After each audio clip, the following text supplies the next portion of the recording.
کہ مدین پہنچے، لوگ اپنی بکریوں کو، جانوروں کو پانی پلا رہے ہیں اور دو لڑکیاں اپنی بکریوں کو لیے ہوئے کنارے کھڑی ہیں۔ جب سارے لوگوں نے پانی پلا دیا تو حضرت موسیٰ علیہ السلام نے خود بھی پانی پیا، اور پانی پینے کے بعد ان دونوں لڑکیوں کو اور ان کے جانوروں کو مفت میں پانی پلا دیا، کوئی معاوضہ، کوئی اجرت نہیں۔ سارے جانوروں کو پانی پلایا کنویں سے پانی لے کر، اور انہیں بھی، اور وہ چلی گئی۔ اس کے بعد وہ اللہ سے دعا مانگ رہے ہیں کہ رب انی لما انزلت الی من خیر فقیر، پروردگار جو نعمت بھی، جو رحمت بھی تو میرے پر نازل کرے میں اس کا محتاج ہوں۔ نتیجہ کیا ہوا؟ اللہ نے اس ایک دعا کی برکت سے وہ ساری چیزیں عطا کر دی جو حضرت موسیٰ علیہ السلام کے لیے ضروری تھی۔ سب سے پہلی بات فرعون کا ڈر تھا، جان کا خطرہ تھا۔ حضرت شعیب کے پاس گئے، دونوں بچیاں آئی، انہیں لے کر گئی۔ حضرت شعیب نے کہا سب سے پہلا جملہ لا تخف، ڈرنے کی کوئی بات نہیں، نجوت من القوم الظالمین، ظالم قوم سے تم نجات پا چکے ہو۔ نفسیاتی ڈر اور خوف کو پہلے ختم کیا، اور اس کے بعد کہا میں اپنی دونوں بچیوں میں سے ایک بچی کا نکاح تمہارے ساتھ کر دوں گا، لیکن مہر کیا ہوگی کہ انت اجرنی 8 حجج، تمہیں میرے یہاں پر 8 سال مزدوری کرنا ہوگا، 8 سال، اور اگر تم فَإِنْ أَتْمَمْتَ عَشْرًا فَمِنْ عِنْدِكَ، 10 سال اگر کرتے ہو تو یہ تمہاری طرف سے۔ اب دیکھیے حضرت موسیٰ علیہ السلام کے پر جو خوف مسلط تھا فرعون کا، جان جانے والا خوف، یہ سب سے زیادہ خطرناک ہوتا ہے، اللہ نے وہ دور کر دیا۔ ٹھکانہ مل گیا رہنے کے لیے حضرت شعیب کے یہاں پر، اور انہیں کھانے پینے کا مسئلہ جو تھا وہ بھی حل ہو گیا، اس لیے کہ وہ حضرت شعیب کے یہاں پر رہ رہے ہیں، کھانا پینا بھی اسی جگہ کے پر ہے۔ ساری چیزیں اللہ نے ایک دعا کی برکت سے ختم کر دی۔ اب یہاں بتانے کا مقصود یہ ہے کہ حضرت موسیٰ علیہ السلام نے وہاں جب انہیں سخت ضرورت تھی، اس لیے کہ انہیں کے پاس کچھ نہیں تھا، تو ایسے میں انہوں نے مفت میں جانوروں کو بھی پانی پلایا، بچیوں کو بھی پانی پلایا، 1 روپیہ کسی سے اجرت نہیں لی۔ اور یہاں پر وہ کہہ رہے ہیں کہ اگر تم اجرت لے لیتے تو ہمیں کام آ جاتی۔ یہی بتانا مقصود ہے۔ 3 واقعات پیش آئے اور تینوں کی تینوں حضرت موسیٰ علیہ السلام کی زندگی میں ایک نئے پیرائے اور نئے انداز کے ساتھ پیش آ چکے تھے۔ اب دیکھیے پہلا واقعہ قرآن مجید کا بیان کیا گیا کشتی کا۔ اب یہاں حضرت موسیٰ علیہ السلام صبر نہیں کر پائے اور اس کے پر اعتراض کر دیا کہ تم نے اس کشتی کو داغدار کیوں کر دیا، کیوں شگاف کر دیا؟ کہیں ایسا نہ ہو کہ کشتی ڈوب جائے، سارے لوگ ڈوب سکتے ہیں۔ تو حضرت خضر نے یاد دلایا میں نے تمہیں منع کیا تھا سوال نہیں کرنا۔ تو حضرت موسیٰ نے کہا کہ لا تؤاخذنی بما نسیت، میں بھول گیا تھا، میرا مؤاخذہ مت کرو، ولا ترہقنی من امری عسرا، اور مجھے میرے معاملے میں تنگی میں نہ ڈالو، اس لیے کہ اللہ نے مجھے آپ کے پاس علم حاصل کرنے بھیجا ہے، اگر یہیں سے واپس کر دو گے تو آگے کا علم میں کہاں سے حاصل کروں گا؟ علم کی جستجو، علم کی تڑپ حضرت موسیٰ علیہ السلام کے ساتھ اندر تھی۔ اب آگے گئے، ایک بچے کو دیکھا، اسے قتل کر دیا۔ حضرت موسیٰ علیہ السلام یہاں پر بھی سوال کر بیٹھے کہ ایک بچے کو تم نے مار دیا، اتنا بڑا جرم کیا، اتنی بڑی غلطی کر دی ہے۔ تب انہیں حضرت خضر نے پھر یاد دلایا کہ الم اقل لک انک لن تستطیع معی صبرا، کیا میں نے تم کو نہیں کہا تھا کہ میرے ساتھ صبر نہیں کر پاؤ گے؟ حالانکہ حضرت موسیٰ علیہ السلام کا یہ جو سوال تھا ان کی اپنی شریعت اور ایک نبی ہونے کی حیثیت سے درست تھا، اس لیے کہ بلا وجہ کسی کی کشتی میں سوراخ کرنا کہاں جائز ہے، اور کسی بچے کو بلا عذر کے قتل کر دینا کہاں جائز ہے۔ شریعت اس بات کی اجازت نہیں دیتی ہے کہ آپ بلا وجہ کسی کے سامان کو خراب کر دو یا کسی کی جان لے لو، اس بات کی اجازت نہیں دیتی ہے۔ تو انہوں نے جو سوال کیے تھے یہ شرعی اعتبار سے درست تھا، لیکن چونکہ پہلے ہی یہ بات طے ہو چکی تھی کہ حضرت موسیٰ کو سوال نہیں کرنا ہے، لہذا انہیں سوال نہیں کرنا چاہیے تھا۔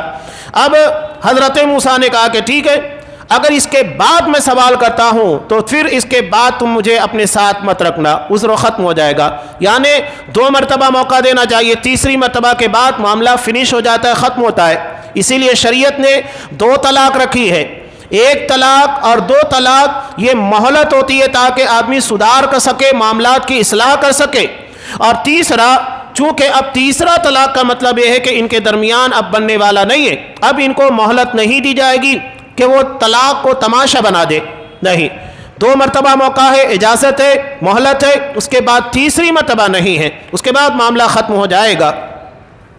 اب حضرت موسیٰ علیہ السلام اور حضرت خضر ایک بستی میں گئے، وہاں جانے کے بعد کھانا طلب کیا لیکن کسی نے دیا نہیں۔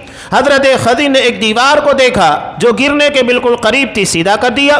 حضرت موسیٰ علیہ السلام کو رہا نہیں گیا۔ انسان جب بھوک کے عالم میں ہوتا ہے تو یقینی بات ہے کہ کوئی کھانا پوچھنے والا نہیں، اور اس وقت ہم کام بھی کر رہے ہیں تو کم سے کم اپنے جائز کام کی اجرت لے لیتے تو ہمارے کھانے کے کام آتا۔ تو حضرت موسیٰ وہاں پر بھی سوال کر بیٹھے۔ تب حضرت خضر نے کہا ھذا فراق بینی و بینک، یہ میری اور تمہارے درمیان جدائی کا وقت آ چکا ہے، لیکن تمہارے یہاں سے جانے سے پہلے ان سارے کاموں کی توجیحات، وجہ میں تمہیں بیان کر دوں تاکہ ذہن کے اندر سوال نہ ہو کہ آخر میں نے ایسا کیوں کیا جس کے پر تم نے سوال کیا تھا۔ تو انہوں نے پہلے سوال کا جواب دیتے ہوئے کہا اما السفینہ فکانت لمساکین، کہ ایک کشتی غریب آدمیوں کی تھی، اور یعملون فی البحر، جو دریا میں مزدوری کرتے تھے، یعنی ایک جگہ سے دوسری جگہ لوگوں کو کرائے کے پر، اجرت کے پر لے جایا کرتے تھے۔ فَأَرَدْتُ أَنْ أَعِيبَهَا، تو میں نے اس میں عیب ڈال دیا۔ اس کی وجہ یہ تھی کہ آگے ایک بادشاہ کا علاقہ پڑتا تھا جو اچھی اور بے عیب کشتی کو چھین لیا کرتا تھا۔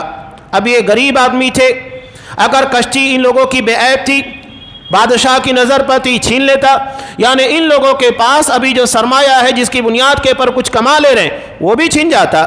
تو تھوڑا سا عیب ان لوگوں کی کشتی میں کر دینے سے پوری کشتی سلامت ہو گئی۔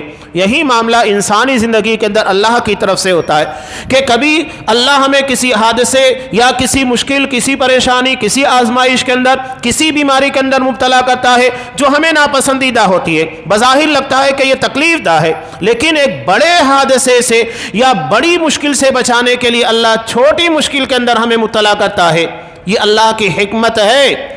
لہذا اللہ کے کسی فیصلے کے پر اعتراض یا اللہ کے کسی بھی معاملے کے پر بدگمانی کا شکار نہیں ہونا چاہیے کہ اللہ میرے ساتھ یہ کیوں کر رہا ہے، مجھے ہی کیوں پریشان کیا جا رہا ہے، میں ہی ساری آزمائشوں کا شکار کیوں ہو رہا ہوں۔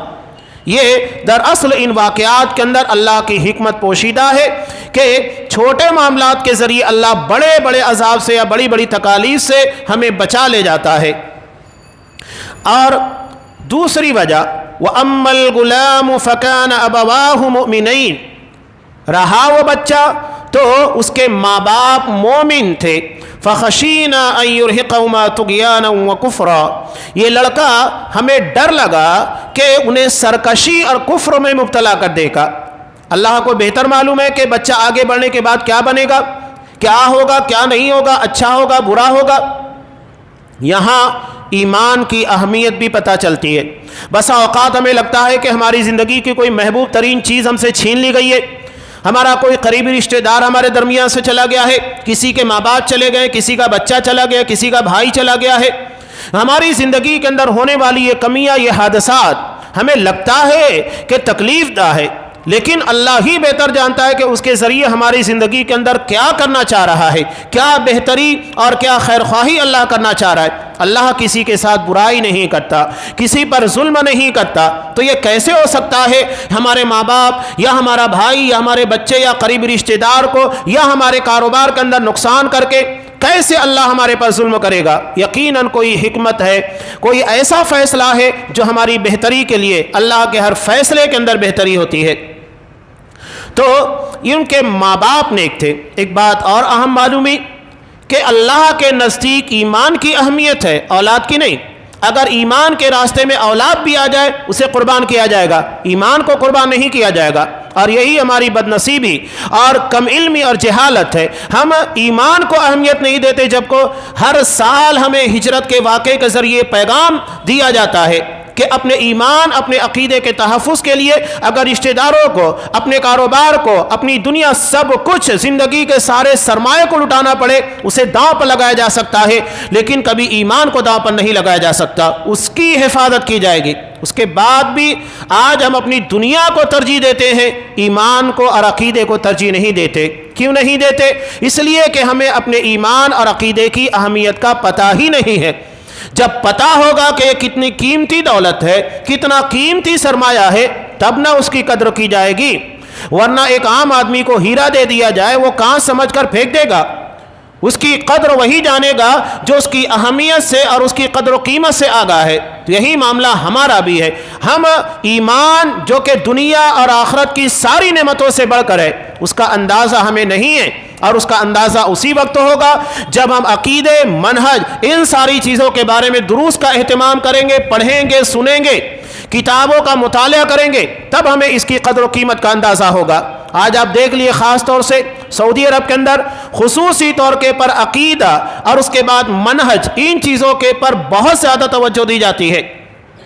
ہمارے یہاں بڑا المیہ ہے، ہم یہ نہیں کہتے کہ بڑے بڑے پروگرام کرنا یہ غلط ہے، لیکن اس سے کہیں زیادہ اہم دروس کا اہتمام کرنا ہے جو ہمارے عقیدے، جو ہمارے علم کے اندر اضافے کا ذریعہ بنے۔ جہاں پختگی آتی ہے منہج کے اندر، پھر یہ نئے نئے فتنے کتنے بھی پیدا ہوں گے، وہ ہمارے ایمان اور ہمارے عقیدے کو ڈگمگا نہیں پائیں گے، اس لیے کہ ہمارے پاس علمی پختگی ہوگی، اس طرح کے شبہات اور اس طرح کی جہالتوں کے بارے میں ہمیں علم ہوگا۔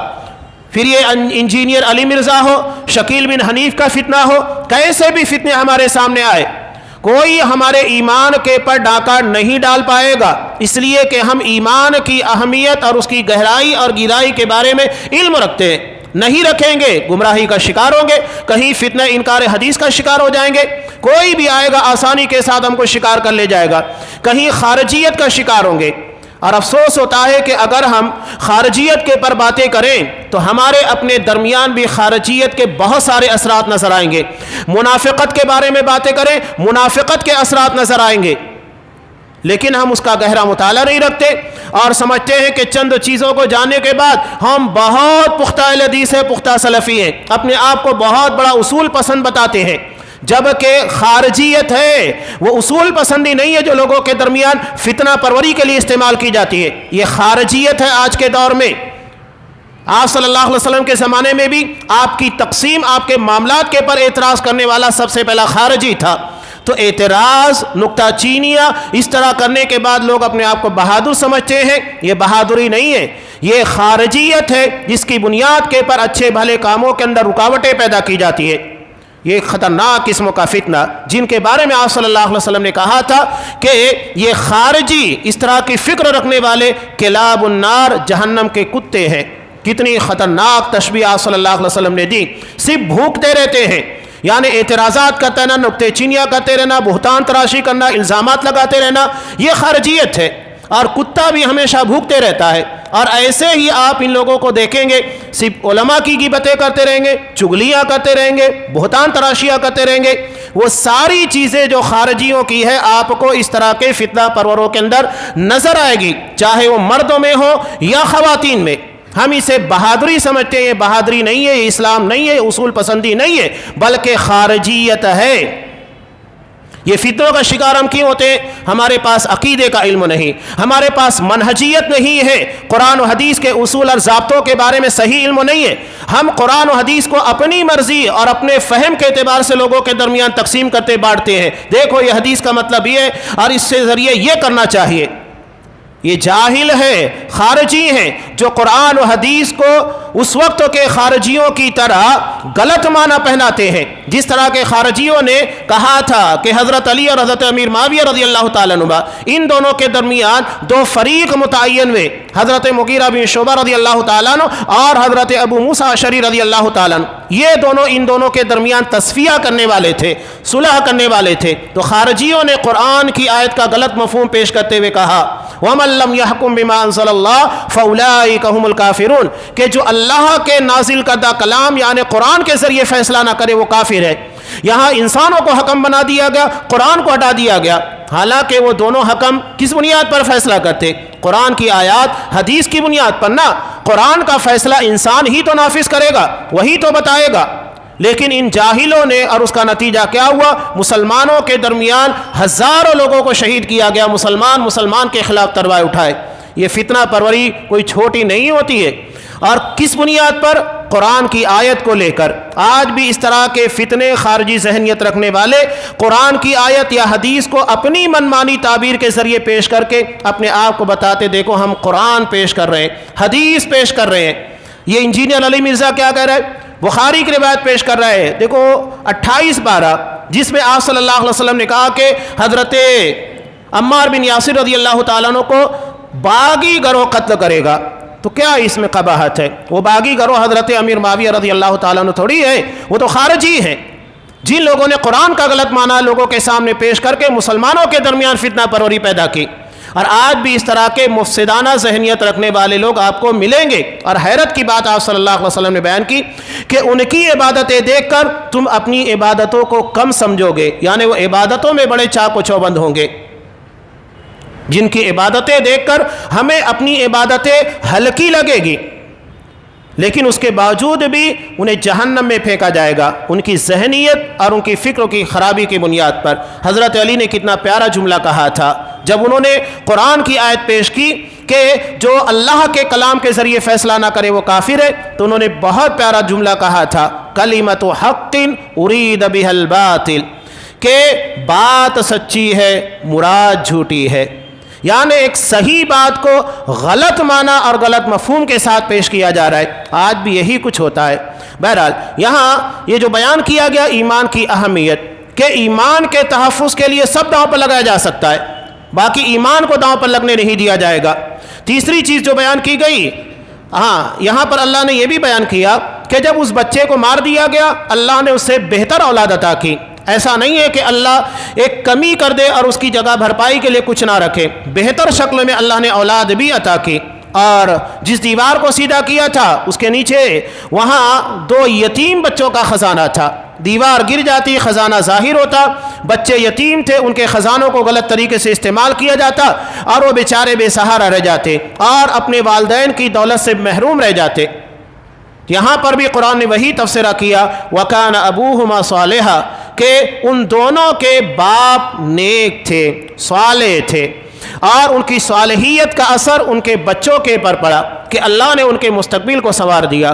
تو ان ساری چیزوں کے بیان کرنے میں قرآن نے یہی بیان کیا، بتایا حکمتوں کو سمجھنے کی کوشش کرو کہ بعض چیزیں جو ہمیں لگتی ہے کہ مشکل ہے، تکلیف دہ ہے، ہماری سمجھ میں نہیں آ رہی ہے، تو سرنڈر کر دینا چاہیے کہ ہمیں لگتا ہے کہ یہ چیز نقصان دہ بری ہو رہی ہے، اس کے باوجود بھی اللہ کی تقدیر کے پر فیصلے کے پر راضی ہوا جائے کہ اللہ ہر چیز کو حکمت کے ساتھ کرتا ہے اور اس میں کوئی نہ کوئی حکمت ہے۔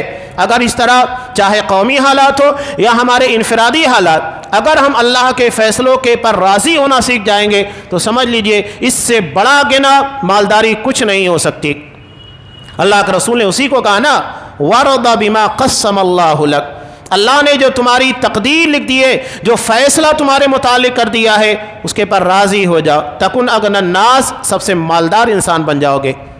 انسان مطمئن ہو جائے گا اللہ کے فیصلوں کے پر، پھر دنیا کی کتنی بھی بڑی مصیبت آئے، کتنی بھی مشکلات آئے، وہ بے پرواہ ہو کر مطمئن ہو کر زندگی گزارے گا کہ میرا رب میرے ساتھ کچھ برا نہیں کرنے والا ہے۔ یہی اس واقعے کے اندر بتانا مقصود تھا۔